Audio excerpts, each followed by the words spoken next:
कुरुक्षेत्र की रणभूमि में जब युद्ध अपनी चरम सीमा पर पहुंच चुका था, तब चारों ओर शंखनाद, रथों की गर्जना, अस्त्र शस्त्रों की टकराहट और वीरों की हुकार में आकाश में गूंज रहा था। उसी समय एक ऐसा क्षण आया जब एक युवा वीर अर्जुन का पुत्र अभिमन्यु रणभूमि में अकेला खड़ा था।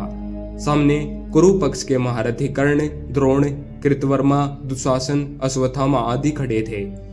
अभिमन्यु अकेला था, पर उसका मनोबल अडिग था। उसके भीतर अर्जुन का साहस, श्री कृष्ण की शिक्षा और सुभद्रा का तेज था। उसी समय कर्ण ने आगे बढ़ते हुए उसे देखा। उसकी आंखों में आशंका और सम्मान दोनों झलक रहे थे। वह जानता था कि यह कोई साधारण बालक नहीं, एक चक्रव्यूह का वीर योद्धा है। अभिमन्यु ने कर्ण की ओर दृष्टि की और गर्जना करते हुए कहा, अभिमन्यु, रथी तो तुम बहुत हो, पर क्या किसी ने धर्म के लिए युद्ध किया है? मैं अर्जुन का पुत्र हूँ, पर मेरे सूर्य की पहचान मेरे कर्मों से होगी, न कि वंश से। कर्ण, मैं तुम्हें चुनौती देता हूँ, आओ एकल युद्ध करो। यह भीड़ की आड़ में युद्ध करना अक्षत्रियों को शोभा नहीं देता। कर्ण ने कहा, बालक, तू वीर है, इसमें कोई संदेह नहीं, पर तेरे सामने हैं द्रोणाचार्य, कृपाचार्य और मैं कर्ण।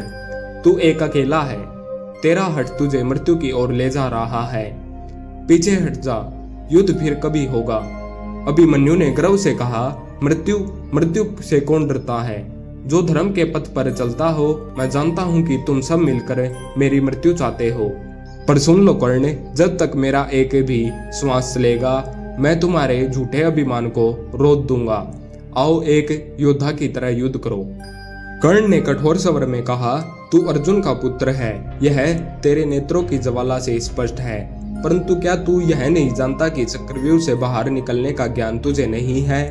तू मृत्यु को निमंत्रण दे रहा है। मैं कर्ण हूँ, दानवीर, परंतु आज युद्ध भूमि में मुझसे दया की आशा मत करना। अभिमन्यु ने कहा, कर्ण, तेरा दानवीरता का नाम बहुत सुना है, पर आज तुझ में साहस नहीं दिख रहा। क्या तू भीष्म की तरह मौन है, या द्रोण की तरह नीति का मुखौटा पहने हुए है? अगर तुझ में थोड़ी भी अक्षत्रियता शेष है तो अकेले आओ और युद्ध करो। कर्ण ने कहा, अभिमन्यु, तू बालक होते हुए भी मुझसे बड़ा है। मैं तुझसे युद्ध करूंगा, पर मैं जानता हूं कि यह अधर्म है। फिर भी कुरु पक्ष की प्रतिज्ञा के अनुसार मुझे यह करना होगा। क्षमा करना यदि किसी क्षण मेरे बाणों से तुझे पीड़ा हो। अभिमन्यु ने कहा, मैं पीड़ा से नहीं डरता कर्ण, पर मेरी मृत्यु तेरी आत्मा को जीवन भर धिक्कारेगी। और याद रख, जब अर्जुन को पता चलेगा तो वह तूफान बनकर तेरे सामने आएगा, वह तूफान जो समस्त अधर्म को बहला ले जाएगा। कर्ण ने कहा, मुझे इसका अनुमान है, परंतु मैं शपथ लेता हूँ कि तेरी वीरता को कभी झुठलाऊंगा नहीं। आज यदि तू मारा जाएगा तो यह हम सब की लज्जा होगी और तेरी नहीं। इसके बाद अभिमन्यु बाणों की बौछार करता है। कर्ण के कवच पर टकराते हुए बाण उसकी प्रशंसा भी करते हैं।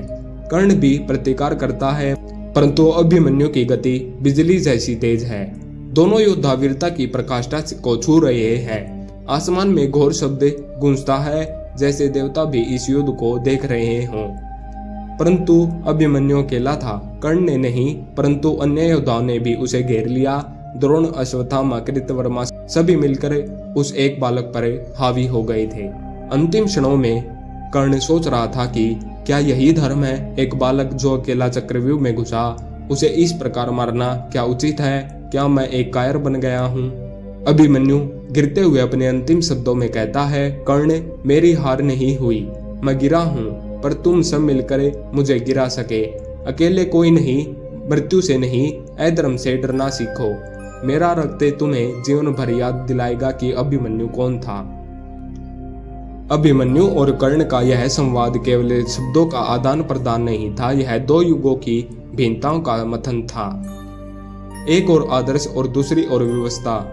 कर्ण को हमेशा अपने जीवन से विकल्पों की कमी ने कचोटा, पर अभिमन्यु ने दिखा दिया कि वीरता उम्र नहीं देखती, न ही संख्या।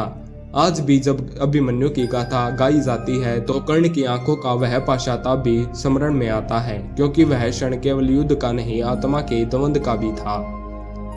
धन्यवाद।